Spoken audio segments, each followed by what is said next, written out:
청결 간헐적 돈요법 안내. 청결 간헐적 돈요법이란 간헐이란 일정한 시간 간격으로 쉬었다가 시행하는 것을 반복한다는 뜻이며 돈요란 튜브 형태의 도관을 삽입하여 소변을 배출시키는 행위를 말합니다. 영어로 CIC라고 부르는 청결 간헐적 돈요법은 중추신경 손상 등으로 인해 스스로 소변을 보는데 어려움이 있는 사람이 하루에 5회에서 7회 정도 요도를 통해 청결하게 돈요관을 삽입하여 방광 속에 차 있는 소변을 배출시키는 방법을 말합니다. 청결 간헐적 돈요법은 이어지는 몇 가지 기본적인 방법을 훈련하면 스스로 어렵지 않게 시행할 수 있으므로 이어지는 내용을 참고하여 잘 따라해 주십시오. 준비사항.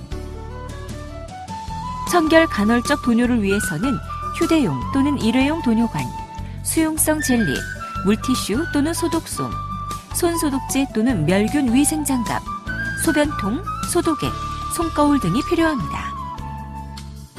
돈요관. 돈요관의 종류에는 일회용 돈요관과 1년 이상 사용할 수 있는 휴대용 돈요관이 있습니다. 일회용 돈요관은 개별적으로 소독 포장되어 있으며 한 번만 사용하고 버립니다. 휴대용 돈요관은 소독액이 든 케이스에 보관하고 있다가 사용하고 사용 후에는 물과 비누로 잘 씻은 다음 다시 소독액이 든 케이스에 넣어서 보관합니다. 소독액 만드는 방법. 소독액은 휴대용 돈요관의 소독을 위해 필요한데 주로 사용하는 소독액은 0.5% 클로로헥시딘과 0.1% 태고액이 있습니다. 소독액은 돈요관을 넣은 케이스의 위쪽 두 번째 표시선까지 채워서 사용하며 보통 2-3일 간격으로 교환해 주는 것이 안전합니다. 0.5% 클로로헥시딘. 요도 점막의 손상을 막기 위해 0.1에서 0.5% 농도를 사용하는데 0.5%로 희석된 완제품 100cc를 사용하시면 편리합니다. 참고로 5% 클로로헥시딘을 구입하신 경우 휴대용 돈요관이 30cm 길이라면 돈요관 케이스의 아래쪽 푸른 선까지 3.3cc를 넣은 다음 위쪽에 두 번째 표시선까지 33cc를 증류수로 채워서 10배로 희석하여 사용하시면 됩니다. 0.1% 태고액. 태고액 또한 구입 시 농도를 확인해야 합니다. 참고로 1% 태고액을 구입하신 경우 휴대용 돈요관이 30cm 길이라면 돈요관 케이스의 아래쪽 푸른 선까지 3.3cc를 넣은 다음 위쪽에 두 번째 표시선까지 33cc를 증류수로 채워서 10배로 희석하여 사용하시면 됩니다. 물티슈 또는 클로로헥시딘 소독솜. 돈요관을 삽입하기 전에 요도의 입구를 소독하기 위해 사용합니다. 클로로헥시딘 소독솜을 사용하는 경우에는 소독솜을 담을 작은 캔을 매일 끓는 물에 20분간 소독한 다음 하루 정도 사용할 분량의 솜에 돈요관 소독에 사용되는 0.5% 클로로헥시딘 희석액을 적셔서 사용합니다. 손 소독 방법. 돈요를 하기 전에 흐르는 물과 비누를 이용하여 40초에서 60초 동안 깨끗이 손을 씻습니다. 손을 씻을 때에는 바, 등, 깍, 가, 엄, 톱을 기억하는 것이 좋은데 먼저 흐르는 물에 적시고 비누를 바른 다음 손바닥, 손등, 깍지, 손가락, 엄지손가락, 손톱 끝에 순서로 문지르고 흐르는 물로 헹군 다음에는 종이 타올로 닦고 닦은 휴지로 수도꼭지를 잠급니다.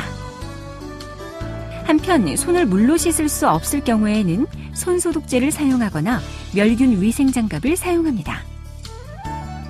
손소독제는 손을 씻는 것과 동일한 방법으로 알코올이 마를 때까지 문질러서 사용합니다. 그리고 멸균 위생장갑을 낄 때에는 오른손으로 장갑의 손목 부분을 잡고 왼손을 먼저 낀 다음 왼손으로 반대쪽 장갑의 손가락 부분을 잡고 오른손을 넣어서 착용합니다. 도뇨관 사용 방법. 필요한 물품이 모두 준비되어 있는지 확인합니다. 도뇨관 케이스의 뚜껑을 열어 왼쪽 안전한 곳에 두시고 일회용 도뇨관을 사용하는 경우에는 입구를 열어놓습니다. 젤리 뚜껑과 물티슈 또는 소독솜 케이스도 사용하기 쉽게 열어두십시오. 양쪽 무릎을 세워 요도 입구를 노출시킵니다.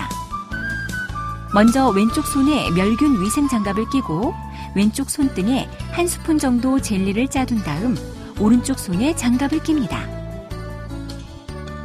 왼손 검지와 약지로 음순을 벌리고 오른손으로 물티슈나 소독솜을 이용하여 대음순과 소음순, 요도의 순서로 닦아줍니다. 이때 한 번 사용한 오염된 면으로 이미 닦은 부위를 다시 닦지 마시고 필요시 새 물티슈나 소독솜을 사용하십시오. 오른손 엄지와 검지로 도뇨관을 잡고 도뇨관에 젤리를 충분히 묻힙니다. 다시 왼손 검지와 약지로 음순을 벌리고 중지로는 요도 입구 위치를 확인한 후 오른손 엄지와 검지로 도뇨관을 천천히 그리고 부드럽게 소변이 나올 때까지 4에서 5cm 정도 삽입하는데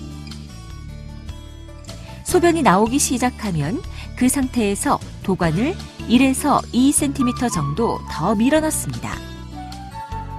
참고로 초기 도뇨관 삽입이 익숙하지 않은 분들은 손거울을 이용하여 요도의 위치를 확인하면서 삽입하시는 것이 도움이 됩니다. 소변이 거의 다 나오면 남은 소변을 빼주기 위해 왼쪽 손바닥으로 방광 부위를 꼬리뼈 쪽으로 지그시 누르면서 도뇨관을 살짝 돌려줍니다. 소변이 모두 나온 후에는 천천히 도뇨관을 빼냅니다. 일회용 도뇨관은 그대로 버리시고 휴대용 도뇨관은 흐르는 물에 물과 비누로 깨끗이 씻어 물기를 털어낸 다음 소독액이 담긴 케이스에 보관합니다. 병원 진료가 필요한 경우 도뇨관이 계속해서 잘 들어가지 않거나 요도 입구에서 피가 나는 경우 소변이 새는 증상이 자주 있는 경우 소변이 탁해지고 냄새가 많이 나는 등 방광염을 의심할 수 있는 증상이 나타나는 경우에는 병원을 방문하십시오. 특히 방광이 꽉 차는데도 도뇨관이 잘 들어가지 않거나 두통이나 식은땀, 안절부절하는 등의 증상이 나타날 때에는 즉시 응급실을 방문해야 합니다. 질문과 답. 도뇨관이 잘 들어가지 않을 때에는 어떻게 해야 하나요? 도뇨관이 잘 들어가지 않으면 먼저 젤리를 충분히 발라주시고 무리하게 힘을 주지 말고 살짝 뒤로 빼었다가 다시 부드럽게 삽입해 보십시오. 환자에 따라서는 심호흡을 하여 몸을 이완시키거나 입을 벌리고 아 하는 소리를 내어 몸에 힘을 빼는 방법을 사용할 수도 있습니다. 손을 잘 사용할 수 없는 환자도 스스로 도뇨를 할 수 있을까요? 경수 7, 8번 손상이 있는 분들은 손을 움직이는 기능이 저하되어 있는데 이러한 분들도 훈련을 통해 도뇨를 하실 수 있습니다. 참고로 국립재활원 작업치료실에서는 이처럼 훈련이 필요한 분들께 보조도구를 이용하는 방법을 교육해드리고 있습니다. 지금까지 청결 간헐적 도뇨법에 대해 설명드렸습니다. 감사합니다.